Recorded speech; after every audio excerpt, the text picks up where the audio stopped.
Seigneur,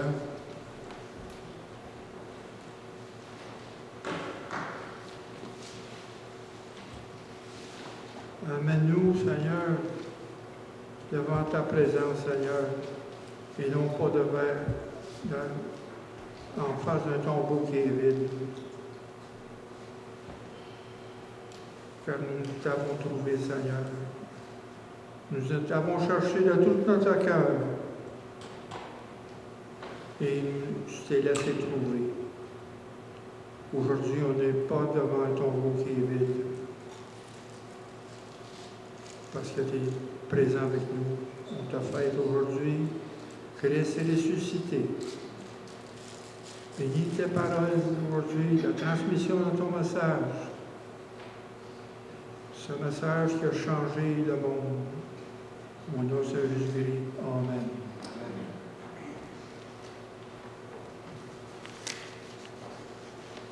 On va dans 1 Corinthiens au chapitre 15.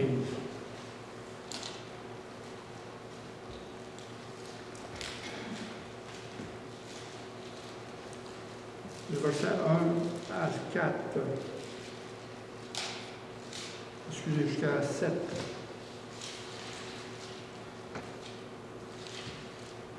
Je vous rappelle, frères, l'évangile que je vous ai annoncé, que vous avez reçu, dans lequel vous avez persévéré, et par lequel vous êtes sauvés, si vous le retenez tel que je vous l'ai annoncé. Autrement, vous aurez cru en vain. Je vous enseignais avant tout, comme je l'ai reçu, que Christ est mort pour nos péchés selon les Écritures. Il a été enseveli et qu'il a ressuscité le 3e jour selon les Écritures. Et qu'il est apparu à Céphas, puis aux 12. Ensuite, il est apparu à plus de 500 frères à la fois, dont la plupart sont encore vivants, et dont quelques-uns sont morts. Ensuite, il est apparu à Jacques, puis à tous les apôtres. Après eux, tous, il m'est aussi apparu à moi comme l'avorton. Bénissez ces paroles, Seigneur.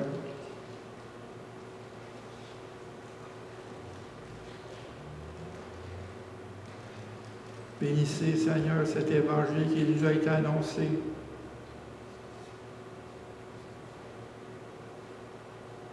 Et toutes les évidences sont ici.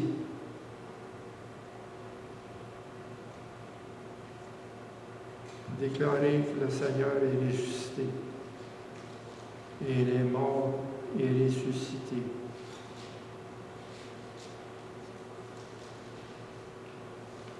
L'Évangile qui est la bonne nouvelle.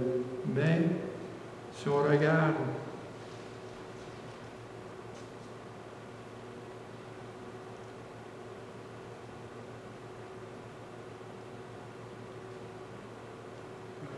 je cherche quelque chose. Dans le verset 3,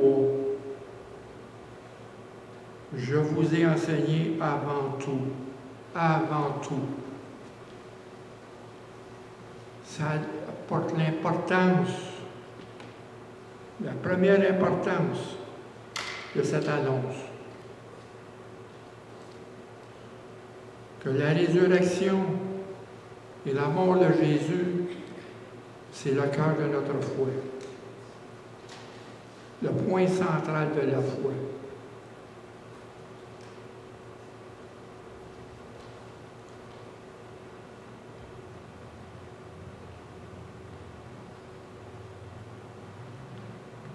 Parce qu'au verset 14, il dit, si Christ n'est pas ressuscité, notre prédication est vaine et votre foi est vaine. On ne peut pas dissocier la mort de Jésus et la résurrection, de sa fin de tout. Nous prêchons Christ crucifié, la croix sur laquelle Christ a vaincu la mort, le péché et Satan. sur son territoire.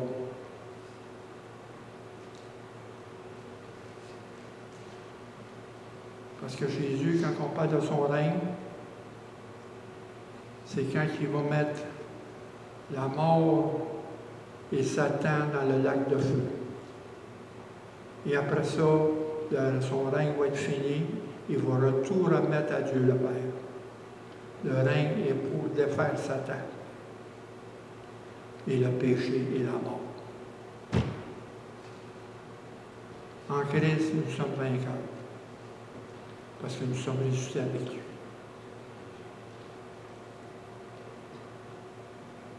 Il a vaincu le monde. Il est plus grand que le monde. Il est plus grand que celui qui est dans le monde. Il est avec nous. Et Jésus a dit, je suis la résurrection et la vie. Celui qui croit en moi vivra, quand même qu'il sera mort. Et au verset 26, ça c'est en Jean 11. Et quiconque vit et croit en moi ne mourra jamais. Il a dit à Marc, crois-tu cela? La foi, c'est la clé du royaume.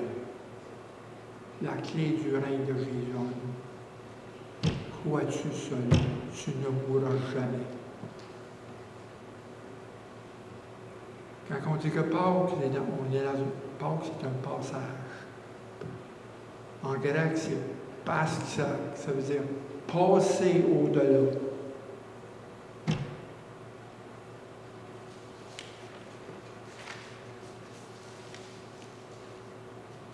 Quand il dit, je vous rappelle, frères, l'évangile que je vous ai annoncé. Je vous rappelle. Et au verset 2, il dit, si vous le retenez tel que je vous l'ai annoncé, autrement, vous aurez cru en vain. Le mot « si », on va revenir tout à l'heure, c'est conditionnel. Si vous retenez, tel que, ça veut dire retenir. In English mean hold fast. Ça veut dire saisir, retenir. Tel qu'il a été annoncé. L'évangile que Christ a annoncé. Et que les apôtres nous ont transmis. Parce que tout le temps, il dit, je vous ai enseigné avant tout, comme je l'ai reçu, que Christ est mort pour nos péchés, selon les Écritures. Quand on parle des Écritures, on parle des prophètes. Qu'est-ce que Moïse a écrit? Qu'est-ce que les prophètes ont écrit? Qu'est-ce que les psaumes ont écrit? Selon les Écritures. Et Paul, qui est un pharisien de plus haute instance, connaît les Écritures. Mais il est venu à l'évidence que Jésus était ressuscité, puis qu'il est mort pour nos péchés.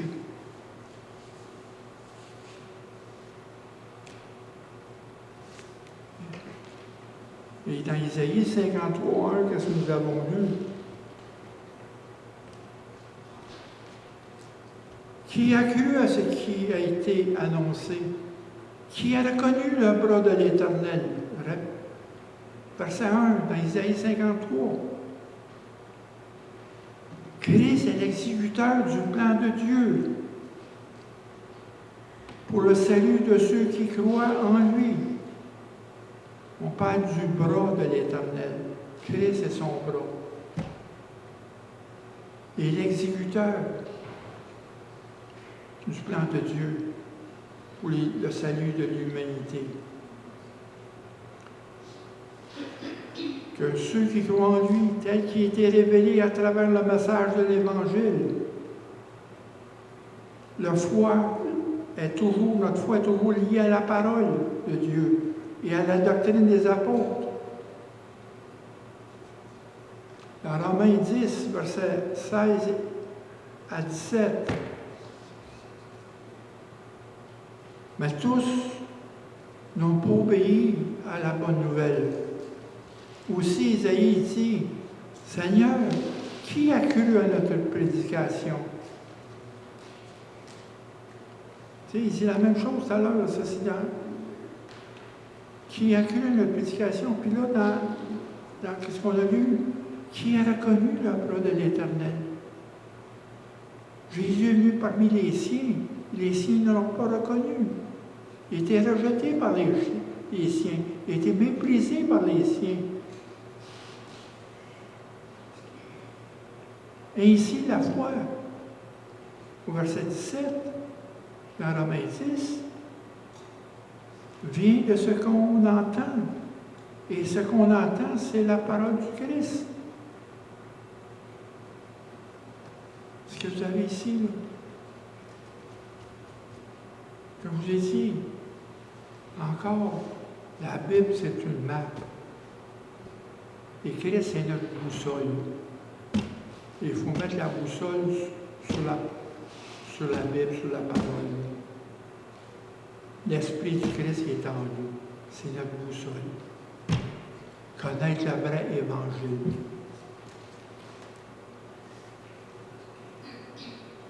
La doctrine des apôtres. Mais je dis, comme il dit au verset 18, dans Romains 10, mais je dis, n'est-il pas attendu? Au contraire, leur voix est allée par toute la terre et leur parole jusqu'aux extrémités de la terre. La transmission. Quand il dit, je vous ai enseigné, retenez. Enseigner, ici, dans ce passage-là, il y a du mot grec qui veut dire paradoxka. Ça veut dire transmettre. Doka veut dire enseigner, para, au-delà. Ça veut dire c'est une transmission. C'est pas juste un enseignement. Il faut transmettre avec notre vie. La foi. Qu'est-ce qu'on a retenu? Si vous retenez tel qu'il a été enseigné, tel quel. La doctrine des apôtres, c'est quelqu'un qui a suivi l'enseignement de Jésus. Ce sont les apôtres qui sont les envoyés. Transmettre la bonne nouvelle. Les apôtres ont été des témoins oculaires. On voit ici, il est apparu à Céphas. Il est apparu à Jacques. Il est apparu à 500. On va revenir tout à l'heure pourquoi on dit 500. Parce que c'est pour mettre du poids à l'évidence. 500, un groupe 500, ça met du poids. C'est pas juste une personne. Il était des témoins oculaires. Si on voit dans Jean 1, dans le premier épître de Jean, chapitre 1, verset 1.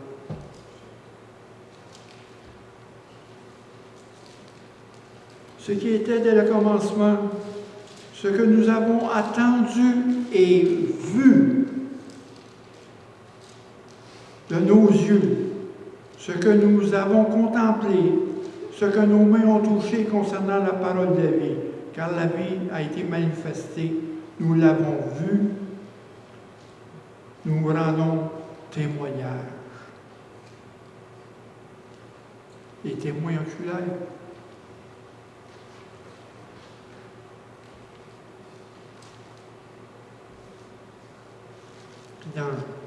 Dans le 10e chapitre de Jean,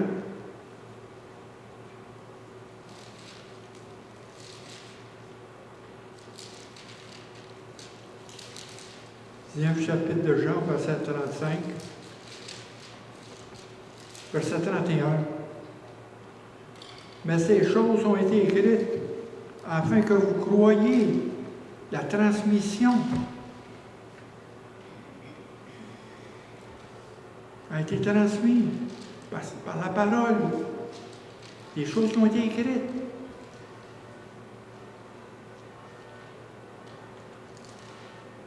Toute écriture est l'inspiration de Dieu. C'est sous l'inspiration de Dieu que ces paroles-là ont été écrites, afin que vous croyiez que Jésus est le Christ, le Fils de Dieu. Et qu'en croyant, vous avez la vie en son nom. La foi.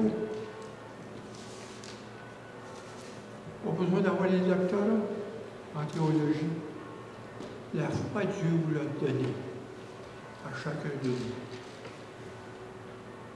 Il vous a ouvert les esprits pour comprendre ça. La boussole est là. Oui, Christ est apparu aux apôtres, mais à 500 frères à la fois. Pourquoi ça? On dit ça. C'est pour mettre plus de poids. Parce que si vous vous rappelez, quand les femmes, avec Marie Magdala, sont retournées du tombeau voir les apôtres annoncer, les apôtres ne l'ont pas cru. Vous êtes folles. Vous rêvez. Puis, la même chose. Jésus est apparu aux deux disciples d'Emmaüs, en plus.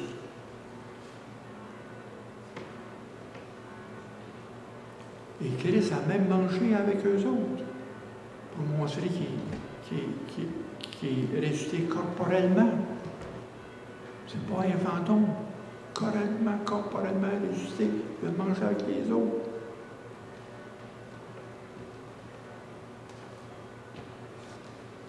Aussi dans Marc 9, 31, 32, car il enseignait à ses disciples, il leur dit, le Fils de l'homme sera livré entre les mains des hommes. Ils le verront mourir. Et 3 jours après qu'il aura été mis à mort, il ressuscitera. Et au verset 32, mais les disciples ne comprenaient pas cette parole. Ils craignaient de l'interroger. On tombe dans Luc 24.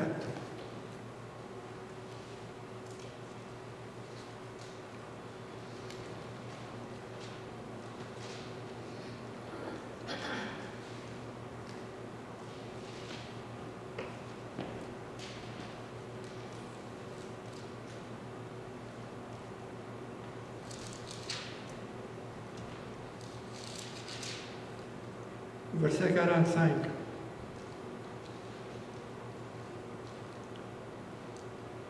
Alors il leur ouvrit l'esprit afin qu'ils comprissent les Écritures. Il leur dit, ainsi il est écrit que le Christ souffrirait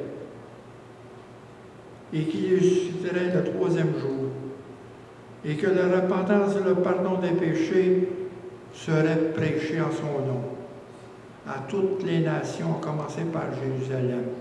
Vous êtes témoins de ces choses. Vous êtes témoins. Quand le Seigneur, quand les apôtres sont les témoins oculaires, ils ont transmis qu'est-ce qu'ils ont vu, qu'est-ce qu'ils ont touché.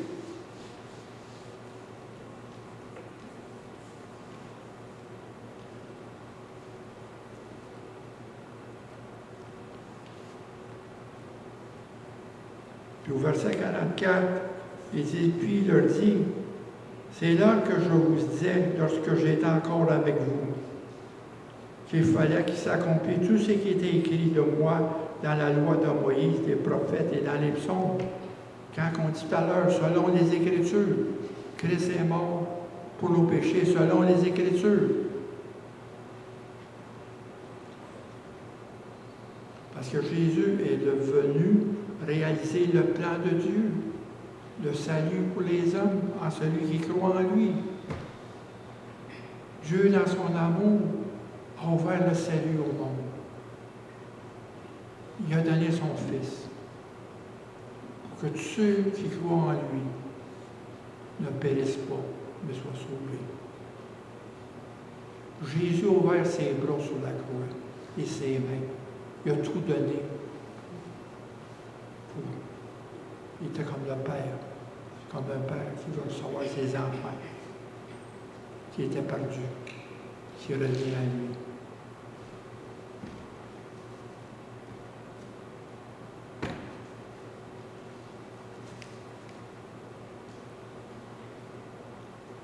Quand il a marché à Isaïe, dans Luc, au verset 25, quand il a dit aux disciples d'Emmaüs, ô homme sans intelligence dont le cœur est lent à croire, tout ce qu'ont dit les prophètes, ne fallait-il pas que Christ souffrit de ces choses et qu'il entrera dans sa gloire?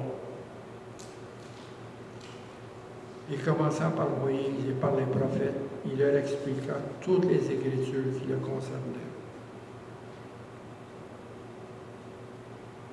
Les évidences. Nous avons des évidences. Cette foi nous donne des évidences. Regarde ce matin, le témoignage ce matin que nous avons reçu d'un de nos frères. Les évidences sont là de la résurrection. Qu'est-ce que vous voulez de plus? C'était là matin. Live. C'est pas rapporté, c'était direct. Gloire à Dieu.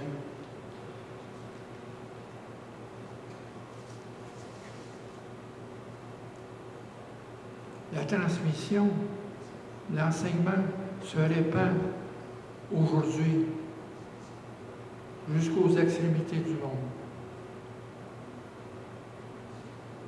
Quand Jésus a envoyé ses disciples dans le monde, aller vers les nations, aller leur enseigner, baptisez-les au nom du Père et du Fils et du Saint-Esprit.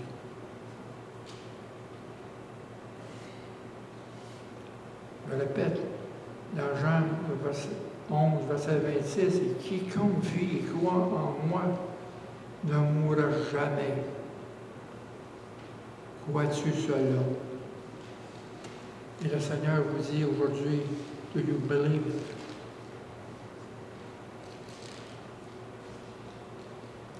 La foi, ce n'est pas de comprendre, c'est simplement de croire. Croire Jésus. Croyez en moi et vous aurez la vie éternelle. Vous serez des fontaines d'eau. On se dit, on doit se conserver. Quand il dit persévérer, ici, on parle de persévérance. Je vous rappelle, frères, que je vous ai annoncé, que vous avez reçu, dans lequel vous avez persévéré.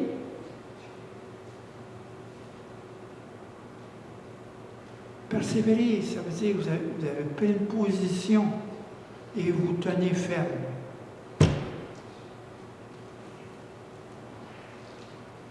On doit conserver la pleine espérance jusqu'à la fin. N'oubliez pas, on est entre deux passages.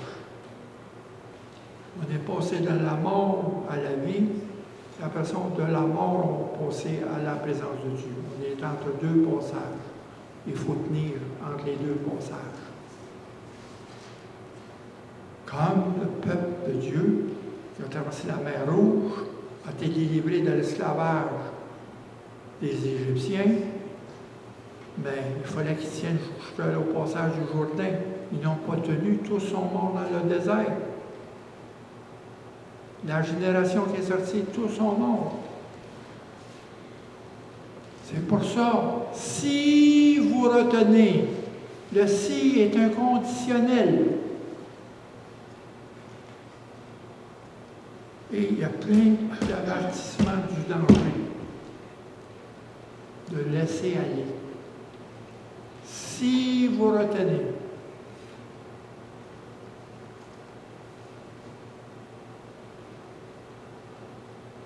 On se doit de conserver la pénitence jusqu'à la fin dans la promesse de Dieu.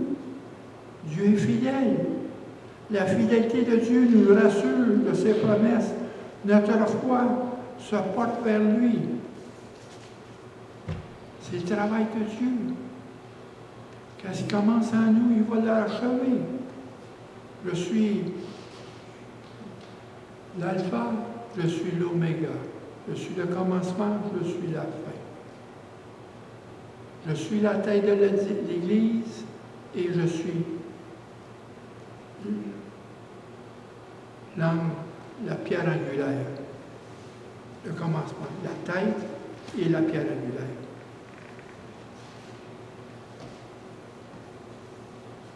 Être ferme. Quand il dit demeurer ferme dans la foi que nous professons. Encore, je reviens encore ça. Si vous retenez tel que je vous ai annoncé, il nous rappelle, tenir ferme. Dans Hébreux 11, 1, la foi est une ferme espérance dans laquelle une ferme assurance dans les choses dans lesquelles on espère. C'est une ferme assurance. Il n'y a pas d'autre assurance que la foi que Dieu nous a donnée si nous retenons. C'est l'assurance de notre salut, c'est dans la foi. C'est comme une assurance vie. Jésus a payé la prime pour nous, une fois pour toutes.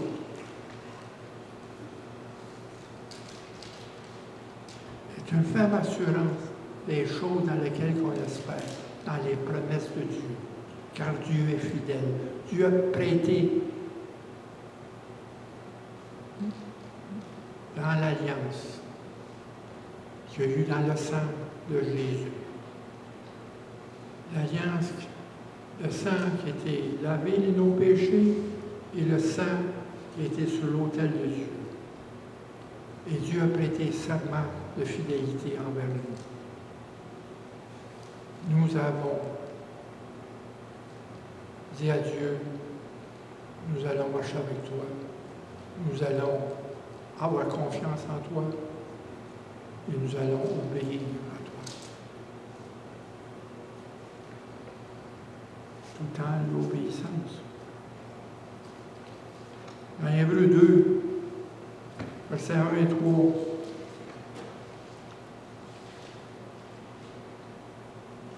c'est pourquoi nous devons d'autant plus nous attacher aux choses que nous avons attendues. Retenez ça. Nous devons nous attacher aux choses que nous avons attendues de peur que nous soyons emportés loin d'elles. Si vous retenez, il faut être attaché aux choses qu'on a attendues. Au verset 3, il dit « Comment échapperons-nous en négligeant un si grand salut qui nous est annoncé par le Seigneur, nous a été confirmé par ceux qui l'ont entendu. »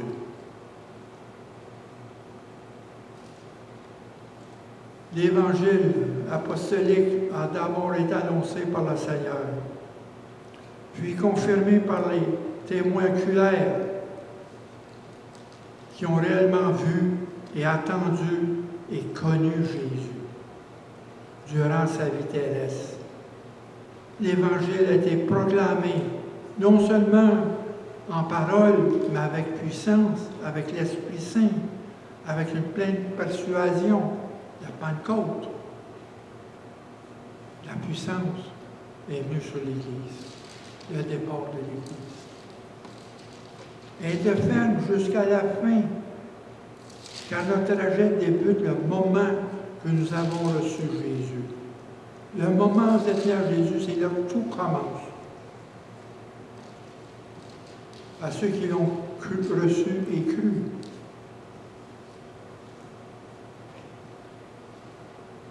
Mais Christ, verset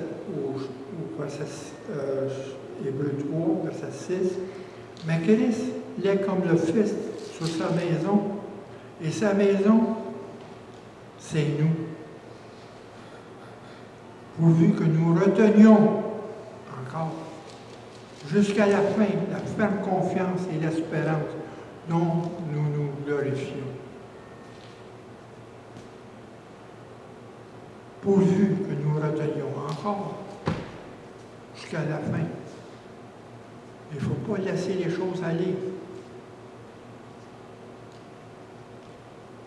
Oui, nous avons l'Esprit Saint qui nous amène à la prière, qui nous amène à la parole. Qu'est-ce que vous voulez de plus? Aucun de nous a besoin d'un cours de théologie, d'avoir un doctorat.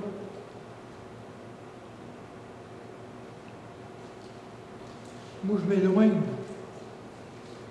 de ces doctorats-là en théologie, de ces dissertations.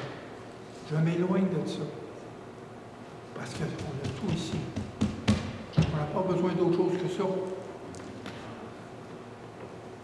Oui, il y a un ami, un peintre artiste, qui a dit une fois qu'il s'est fait dire par Stéphanov et Chapinski, les grands peintres. Il dit Théo, ne va jamais dans notre école de peinture parce qu'on va te défaire de ce que tu as en toi. Ne va jamais dans une école, dans d'autres maîtres peintres, parce qu'on va te défaire. C'est la même chose que le Seigneur me dit à moi. Ne va jamais là. Reste avec moi. Oui, Denis. Oui. Parce que si je vais dans l'école de théologie, ça, encore là, je vais m'éloigner de la parole. Rien de pire que ça. Il faut retenir l'Évangile que nous avons reçu, tel qu'il a été transmis. La transmission, enseigner veut dire transmettre. Pas juste enseigner, transmettre.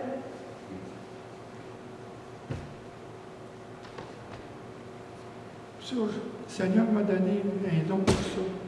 Transmettre ça. Avec conviction que l'Esprit Saint nous donne. Ce n'est pas à moi de vous convaincre, c'est à l'Esprit qui est en chacun de vous qui va vous convaincre. Je fais juste transmettre. C'est la même chose d'aller dans le monde. Vous transmettez, vous n'allez pas convaincre le monde. Mettez pas des paroles à leur gorge. Démontrez l'Évangile dans vos vies. Ah ben.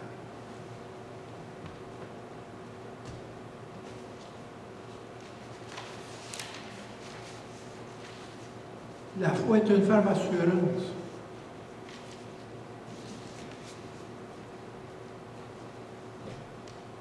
Dans Hébreux 3, verset 14, car nous sommes participants de Christ, pourvu que nous retenons fermement jusqu'à la fin l'assurance. Jusqu'à temps que nous retenons jusqu'à la fin l'assurance. La fidélité de Dieu est efficace pour les croyants fidèles, mais sa fidélité ne peut rien pour ceux qui résistent, pour ceux qui résistent à la grâce. La grâce de Dieu est l'œuvre dans la vie de ses enfants, afin de produire en eux le désir et la force d'accomplir sa volonté. Dans toute la confiance et dans toute l'obéissance.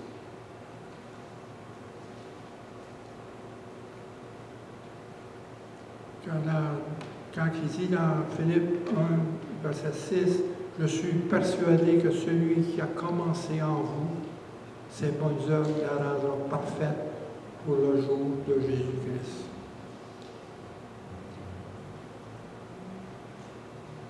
Ayez les regards sur Jésus, qui est l'auteur et le consommateur de la foi. L'Évangile de Christ, l'Évangile de gloire. Prions qu'un matin, que nous soyons baptisés dans la gloire du Christ. Baptisés dans la gloire du Christ. Amen. Baptisés. C'est la gloire du Christ.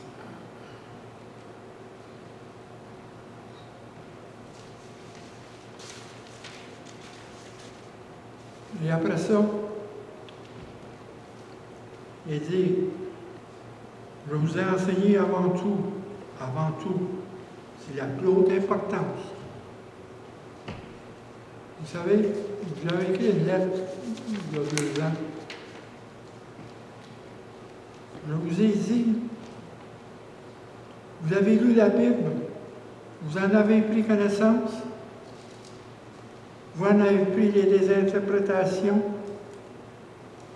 Au-delà de la religion et des doctrines, de toute doctrine, des discussions, des points de vue de chacun de nous avons. Qu'est-ce qui compte le plus? Est-ce que l'assemblée du dimanche, les hymnes qui nous conduisent dans la louange, ou les sermons et les pensées qui nous enveloppent dans la paix? Arrêtez-vous un moment. Arrêtez. Arrêtez.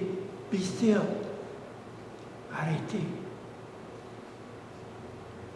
Notre réponse n'arrive pas d'un coup. On cherche tous les versets que nous mémorisons et regardez la parole que Paul a écrite dans 1 Corinthiens au chapitre 15 et 3, versets 3 et 4.